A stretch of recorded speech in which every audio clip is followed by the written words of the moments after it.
Welcome back. In this video, we're going to deep dive into the Fragments lifecycle. Each Fragment instance has its own lifecycle. When a user navigates and interacts with your app, your fragments transition through various states in their lifecycle as they are added, removed, and enter or exit the screen. The fragment class includes callback methods that correspond to each of the changes in the fragment's lifecycle. For example, onAttach, onCreate, onCreateView, onActivityCreated. These methods are included in the activity state created.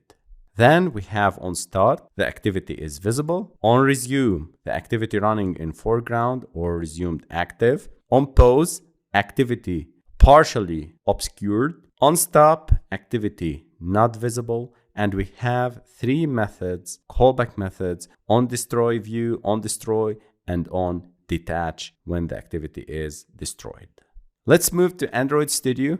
And with the same app that we created before, we're going to implement our callback methods. Let's move to fragment number 1.kt file. And here, before the onCreateView, I'm going to implement various callback methods. At first, I'm going to use onAttach method. This method is called when the fragment is associated with an activity. The fragment gets a reference to the hosting activity in the context parameter. I'll create a toast message to tell us that we are on attach method.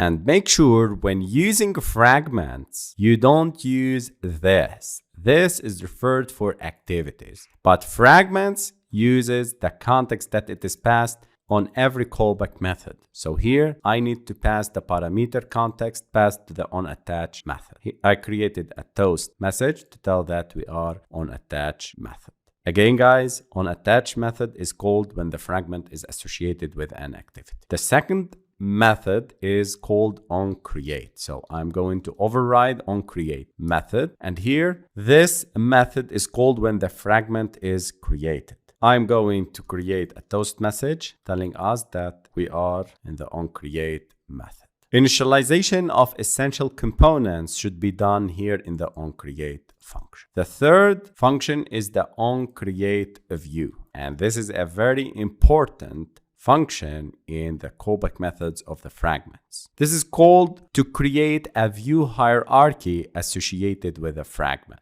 So inflate the fragments layout and initialize UI components here in the onCreateView. And this is the most important method used in fragments. Here I'm going to call toast message onCreateView, and this is good. The fourth method is onActivityCreated. You can see it's deprecated. Called when the hosting activities onCreate method has completed. Interaction with the activity can be done here, but I'm not going to interact with it because it's deprecated. The fifth method is onStart method, called when the fragment becomes visible to the user. In the same way, I'm going to display a toast message on start. UI updates and resource allocations can be done here. Then we have onResume method, called when the fragment is visible and active. So you can start animations, acquire resources, and register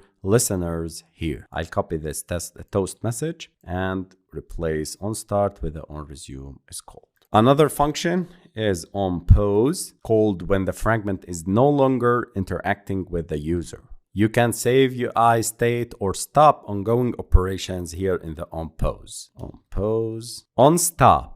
This function is called when the fragment is no longer visible to the user. You can release resources, stop animations, or save persistent data here in the onStop method. Then we have onDestroyView method, called when the view hierarchy associated with the fragment is being removed. Clean up resources associated with the UI in the onDestroyView method. OnDestroyView method is called. Then we have another method called onDestroy, called when the fragment is being destroyed. So you can perform final cleanup here. onDestroy, onDetach method called when the fragment is being deassociated from the activity. Release references to the activity and other resources. Here on the onDetach method. Okay? Remember that these lifecycle methods are called by Android framework, and your implementation in each method should adhere to the specific responsibilities associated with that lifecycle state. Properly managing resources and the state is critical for avoiding memory leaks and ensuring a smooth user experience. Now, let's run our application and see the order of these callback methods execution. And here we go. This is our app. If I click on show fragment number 1, onAttach method is called, onCreate1 is called, onCreateView method is called, onStart method is called, and onResume method is called. This is for the appearance and visibility of the first fragment. If I click on show fragment number 2, or if I click on home, you can see onPause method is called. Then if I select this app again, onStart method is called, onResume method is called, and the application is visible and the first fragment is visible. If I click on show fragment number 2, onPause method is called, onStop method is called, onDestroyView method is called, and onDestroy method is called. Don't miss the onDetach method is also called, because the fragment number 1 is being destroyed and replaced by fragment number 2. If you go back to show fragment number 1, all of these methods will be re-executed from onAttach to onResume. This is the life cycle of fragments in Android.